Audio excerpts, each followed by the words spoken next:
Oi pessoal, tudo bem? Sejam bem-vindos mais uma vez. Eu sou o professor Pedro Munari e esse é o curso de Pesquisa Operacional.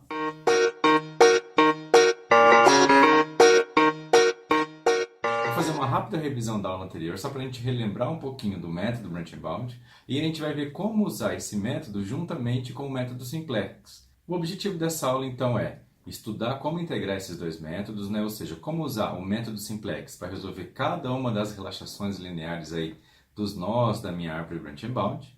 E também a gente vai ver como usar o Octave e o MATLAB para nos auxiliar nesses cálculos. Assim como a gente fazia antes, aqueles cálculos de inversão da matriz básica, multiplicação de uma matriz por um vetor, vão ser todos feitos lá no Octave. A gente só anota os resultados aqui na folha de exercícios. Dessa forma, a gente agiliza aí um pouco os cálculos, tá? Então, na aula anterior, a gente chegou a ver a parte de modelagem de problemas de programação inteira. Vimos que um problema de programação inteira vai ter agora variáveis de decisão que devem assumir valores inteiros. Então não é mais permitido 4,62, 5,99, nada disso. Agora, ou a variável é 0, ou 1, ou 2, ou 3, e assim por diante. Então existe lá o modelo de programação inteira pura, programação inteira mista, quando a gente tem variáveis contínuas e variáveis discretas, variáveis que podem assumir valores fracionários e variáveis que devem assumir apenas valores inteiros. E tem também programação binária, que é um caso particular aí da programação inteira, em que as variáveis de decisão devem assumir valor 0 ou 1 apenas. E, obviamente, lá na programação inteira mista, todos esses casos aí podem aparecer misturados, tá? O primeiro exemplo que a gente viu foi o probleminha das ligas metálicas, só que agora um pouco modificado. A ideia era só a gente entender o que mudaria nesse modelo caso a gente tivesse algum requisito de integralidade nele. Nessa nova situação, as ligas deveriam ser vendidas em barras, tá? E não mais em toneladas. Então você poderia vender uma barra de 1 tonelada, 2 barras, 3 barras e cada barra com 1 tonelada. Mas você não poderia fracionar essas barras. Então, portanto, igual a gente tinha antes, 4,62 toneladas da liga 1. Isso não era mais permitido. Então eu produzia 1, 2, 3, 4 e assim por diante, tá? Toneladas da liga, ou eu não produzo nada. Para modelar esse problema, a gente viu que bastava pedir que x1 e x2 fossem inteiros agora. Nos softwares, a diferença também não foi muito grande. Bastou a gente colocar no finalzinho do modelo lá, por exemplo aqui no LPsolve, int x1, x2, ponto e vírgula. Com isso, ao resolver o modelo pelo LPsolve, ele vai me dar agora uma solução ótima, que é inteira, x1 igual a 6, x2 igual a 0. Essa é a melhor solução possível quando a gente exige que x1 e x2 sejam inteiros. Veja que é diferente da solução que a gente tinha anteriormente. O valor ótimo também mudou. Agora meu problema está mais restrito. Tá? O valor ótimo agora é 18, antes era 18,46. No Excel, a exigência agora de soluções inteiras também é colocado como uma restrição adicional lá do meu modelo. Então vejam aí, a gente simplesmente clicou em adicionar uma nova restrição, seleciona a região das variáveis, coloca ali na caixinha de seleção como int e automaticamente quando a gente resolver agora, ele vai dar para a gente uma solução inteira. Aí a gente foi ver o probleminha da mochila, que agora tinha aí numa situação hipotética aí, um viajante, quer saber o que levar na viagem dele. Como essa mochila tem uma capacidade restrita, ele não vai conseguir levar todos os itens que ele gostaria, ele começa a classificar cada item de acordo com uma utilidade. Quanto maior a utilidade, melhor. E aí a gente precisa determinar quais itens levar, de modo a maximizar essa utilidade. E, obviamente, a capacidade da mochila, que está expressa aí em peso, em quilos, ela não pode ser excedida. A gente modelou, então, esse problema, como está mostrado aí no slide, e vimos que esses problemas são conhecidos como problema da mochila, mas modelam diversas situações aí na prática. Um segundo exercício que a gente viu foi do investidor. Ele tinha alguns projetos para investir, e se ele optasse por investir no determinado projeto, ele tinha que fazer alguns desembolsos anuais, e ao final do terceiro ano ele tinha aí um retorno desses investimentos. A pergunta é, quais desses investimentos escolher? Novamente, a gente tinha aqui uma variável binária, então a gente decide escolher ou não um determinado investimento, e com isso a gente conseguiu esse modelo. Colocando esse modelo lá no LPsolve, por exemplo, bastava colocar no final dele bin x1, x2, x3, x4 e x5. Ou seja, estou pedindo que essas variáveis agora sejam binárias, que na solução ótima elas assumam o valor 0 ou 1. Quando a gente clica em resolver lá no software, a gente consegue uma solução, que é a que está ali na última coluna, apenas em termos de 0 e 1, ou seja, as minhas variáveis de decisão assumiram ou o valor 0 ou o valor 1 na solução ótima, que indica se eu seleciono ou não seleciono um determinado projeto. Em cima desse probleminha, a gente também estudou algumas regras, né? Como expressar algumas regras, alguns requisitos que eu possa ter na prática em termos de variáveis binárias. Isso é muito importante na parte de modelagem, a gente vê isso muito mais detalhado, né, numa próxima disciplina de PO, mas por enquanto, né, é bom a gente começar a aprender um pouco disso, e foi isso que a gente fez nesse exercício. Então tinha algumas perguntas do tipo, e se a gente pudesse investir no máximo em 3 projetos? Tá? E se eu quisesse escolher um projeto somente se um outro fosse escolhido? E assim por diante. E o último exemplo que a gente viu foi uma situação parecida com o problema de transporte, em que a gente tinha que transportar itens de uma determinada origem para um determinado destino. Essas origens aí correspondiam a possíveis locais de aberturas de centro de distribuição. Então a pergunta é, será que eu deveria abrir um centro ali? E uma vez que eu abri o centro, quanto eu deveria transportar daquele centro para cada um dos clientes? Veja que não necessariamente é abrir um centro, né? Construir um centro do zero. Pode ser um operador logístico e você está considerando contratá-lo ou não. Ao modelar esse problema, então, como eu disse para vocês, ficou parecido com o problema de transporte, mas agora a gente precisa colocar as variáveis binárias, que é o y1, y2 e y3, que corresponde a abrir ou não o centro. Se y1 é 0, significa que a gente não deve abrir um centro na área 1. Caso contrário, se ele for 1 na solução ótima, significa que a gente deve abrir o centro 1 e levar itens desse centro até os meus clientes. Vejam que as capacidades de cada área, né, as capacidades de cada possível centro de distribuição aí, são multiplicadas por y. Então, por exemplo, se eu não abrir o centro 1, y1 é 0, e aí a capacidade desse centro é 0 e eu não posso transportar nada a partir dali.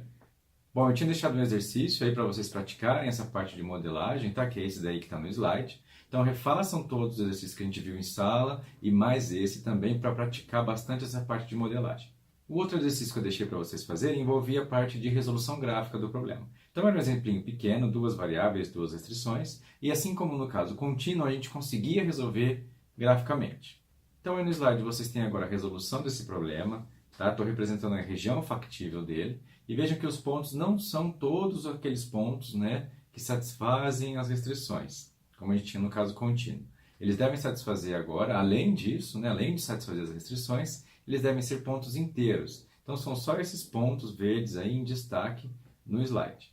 Para achar a solução ótima, assim como antes, a gente vai usar o vetor gradiente e vai, né, levando as retas perpendiculares ao gradiente até o último ponto que a gente conseguir dentro da região factível. Esse ponto agora tem que ser um ponto inteiro, que no caso desse exemplo aí é o ponto 3, 2, com valor ótimo 8. Veja que se a gente estivesse resolvendo o problema sem as restrições de integralidade, então o ponto ótimo seria esse marcado com um X vermelho aí, tá? Então eu conseguiria um pouco mais com a minha perpendicular ao vetor gradiente na direção do gradiente. A gente poderia usar essa solução ótima, né, da chamada relaxação linear, ou seja, quando a gente esquece a parte, né, de integralidade do problema e ele volta a ser contínuo, então a solução ótima da relaxação linear está representada aí por esse X vermelho. Se a gente arredondasse ela para o inteiro mais próximo, a gente conseguiria um ponto fora da região factível. Se a gente arredondasse essa solução, cada uma das coordenadas dela para o inteiro mais próximo, veja que a gente conseguiria o ponto 3, 3, que está fora da região factível. Portanto, ele é infactível. Embora inteiro, ele viola as restrições do problema e, portanto, não serve para a gente. Se eu arredondasse ele todo para baixo, a gente voltaria aí para a solução ótima do problema, que por sorte, tá, nada mais do que sorte, acabou coincidindo com a solução ótima. Mas o arredondamento, seja para o inteiro mais próximo, arredondado para cima, para baixo, nunca vai garantir aí uma solução ótima. Como a gente viu alguns exemplos em sala, o arredondamento pode ir, na verdade, bem longe da solução ótima. Então a gente precisa de um método que nos garanta a solução ótima, e esse método, como a gente viu, é conhecido como branch and bound. Para explicar para vocês, né, para introduzir aí os conceitos do método branch and bound, a gente voltou lá para o probleminha das ligas metálicas, e aí olhando para aquele problema a gente viu, olha, vamos resolver a relaxação linear dele, ou seja, esquece que existe uma restrição de integralidade, vamos resolver o problema com x1 e x2 maior ou igual a 0 apenas. Então a gente tem a região factível, que é toda essa região amarela. A solução ótima vai ser o ponto 4,62 para x1, 2,3 para x2. A gente sabe que essa solução não é inteira. Tá? Originalmente a gente gostaria de determinar uma solução para o problema com x1 e x2 inteiros, mas como a gente resolveu a relaxação linear do problema, A gente ignorou que eles eram inteiros por um momento e conseguiu essa solução fracionária, essa solução que não é inteira. Quando a gente volta e olha para o problema inteiro, a gente sabe que o 4,62 e o 2,3 não podem ser solução. Então, em relação ao x1, por exemplo, a gente sabe que essa solução ou ela é menor ou igual a 4, ou ela é maior ou igual a 5. Toda essa faixa fracionária entre o 4 e o 5 não vão conter nenhuma solução inteira do problema. Então, portanto, a gente pode remover isso da nossa busca. Então, a gente cria outros dois problemas. Um problema em que é exatamente o problema anterior, com uma restrição adicional em que a gente pede que x1 seja menor ou igual a 4, e um outro problema em que é exatamente o anterior, exceto que agora a gente tem uma restrição adicional, que nesse caso é x1 maior ou igual a 5. Então veja que a gente está usando aqui uma estratégia de dividir para conquistar. Eu não sabia como determinar uma solução ótima, né, nenhum problema maior, então a gente quebrou esse problema em dois. E eu garanto que essa parte que eu removi, ela não vai ter nenhuma solução inteira. Então eu posso garantir que eu vou encontrar alguma solução ótima explorando aí cada um desses problemas. Essa é a ideia básica do método Branch and Bound. Tá? Então o branch é de ramificar, então a gente vai criando ramos que são essas divisões do problema. E também a parte do bound. Quando eu resolvo cada um dos problemas, eu consigo limitantes. E aí eu vou usando esses limitantes para evitar uma enumeração completa de todas as possíveis divisões aí do problema. Como a gente vai ramificando, a gente vai criando ramos, a gente tem no final uma árvore.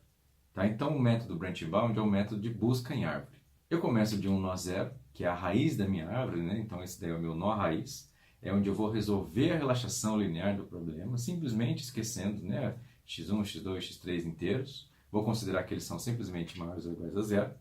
Resolvo essa relaxação linear e a partir daí eu analiso a minha solução fracionária que eu consegui para esse problema. Nesse exemplo que a gente tem aqui, x1 é 4,6 na solução ótima. Portanto, um valor fracionário. Eu sei que em uma solução ótima do problema inteiro, esse x1 ou vai ser menor ou igual a 4, ou vai ser maior ou igual a 5. Portanto, eu posso ramificar no x1 menor ou igual a 4, que é o arredondado para baixo de 4,6, e de outro lado eu peço que x1 seja maior ou igual a 5, que é o arredondado para cima de 4,6.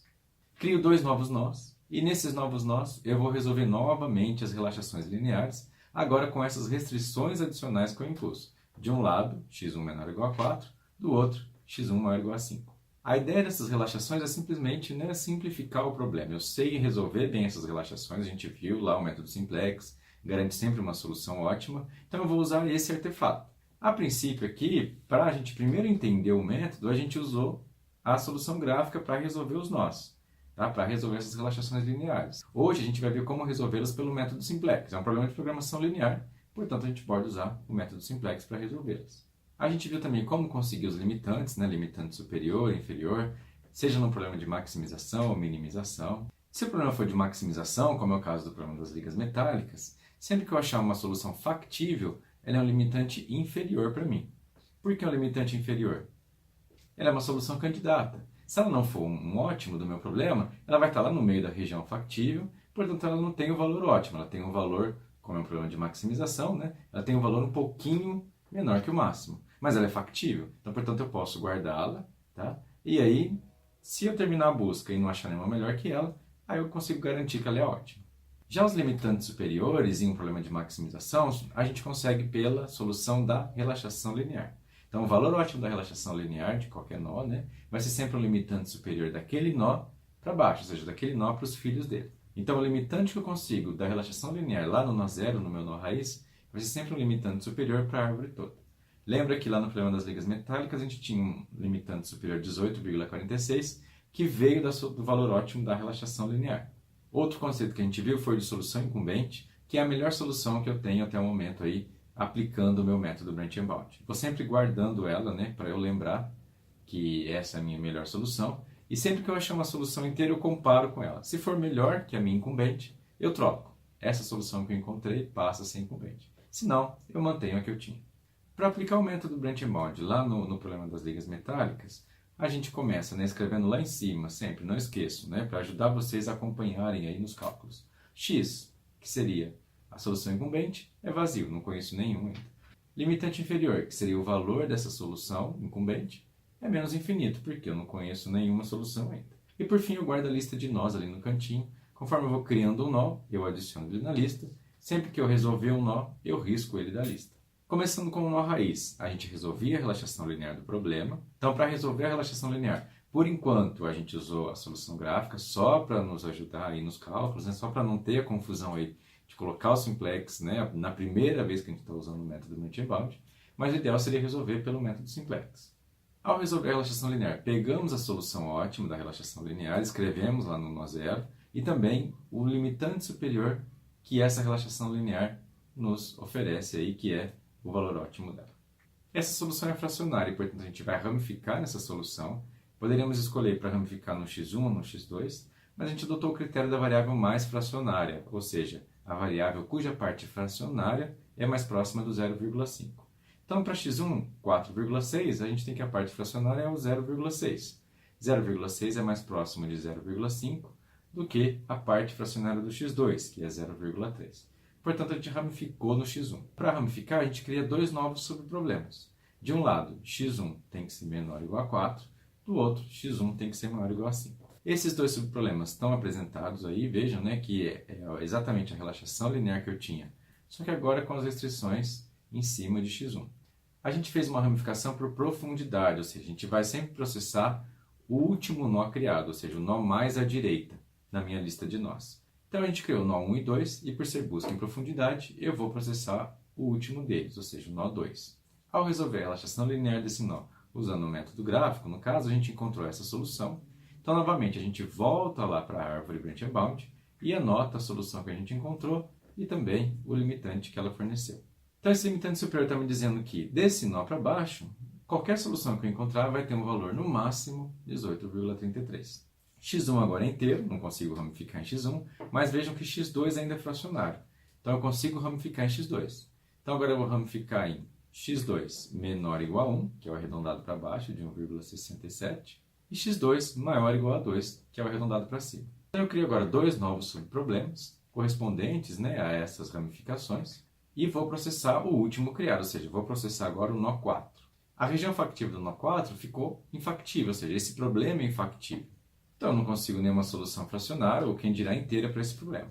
Então, eu volto lá na árvore e simplesmente digo, solução infactível, né? Marquei lá com inf. E aquele nó não pode mais ser ramificado. Vou para o último nó criado na minha árvore agora, que é o nó 3. Vejam lá na lista que ele é o mais à direita e ainda não foi processado. Resolvendo o nó 3, a gente consegue essa solução aí do slide. E vamos novamente ramificar nessa solução, de modo a criar dois subproblemas. Tenho que ramificar em x1, né? x2 é inteiro. Então, x1, 5,4. De um lado eu ramifico em x1 menor ou igual a 5. Vejam que isso deu origem a dois subproblemas. E todas as restrições que eu fui colocando até chegar neste ramo da árvore ficam acumuladas nesse subproblema.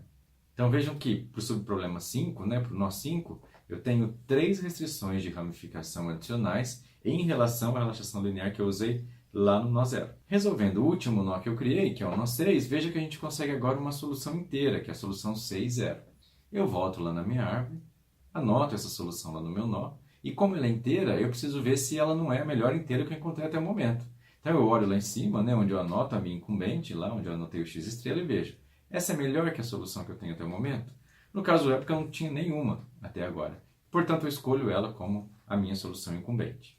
Como essa solução é inteira, depois que eu já salvei ela como a minha incumbente, eu posso eliminar esse nó, ou seja, eu não vou fazer nenhuma ramificação nesse nó. Então a gente viu a segunda forma de eliminação de nós, que agora é por integralidade. A primeira delas foi por infactibilidade. Então, se eu chego no nó e ele é infactível, eu não tenho mais como ramificar nesse nó. E se eu chego em um nó que ele é inteiro, da mesma forma eu não consigo ramificar em uma solução inteira. Portanto, ele é eliminado. Vou para o último nó da lista agora. Ao resolver o nó 5, a gente vê que ele também vai dar uma solução inteira, que é a solução 5,1, e, portanto, eu não vou conseguir ramificar nele, senão vai ser eliminado por integralidade. Antes disso, eu vou verificar se ele não é a melhor solução inteira que eu encontrei até o momento. Comparo ela com a minha incumbente. No caso, ela vai ser pior que a incumbente, porque eu já tenho a incumbente 6,0, que é de valor 18, e essa daí, 5,1, ela é de valor 17. Então, eu simplesmente mantenho a incumbente que eu tinha. Olhando na minha lista de nós lá em cima, vejam que agora o último nó que eu tenho aí, que ainda não foi processado, é o nó 1. Então, eu volto lá para o nó 1, processo esse nó, ou seja, resolvo esse nó, resolvo a relaxação linear correspondente desse nó, pego a solução ótima dela e anoto lá na minha árvore. Vejam que nesse caso o x2 continuou fracionário e a princípio eu poderia ramificar, fazer a parte do Brent. Mas é aí que entra a parte do bound. Como assim? Esse limitante superior desse nó, ou seja, o valor ótimo que eu consegui para a relaxação linear desse nó, é 17,6. Ele está me dizendo que, dali para baixo, qualquer solução que eu encontrar, seja inteira ou não, ela vai ser 17,6 ou menor.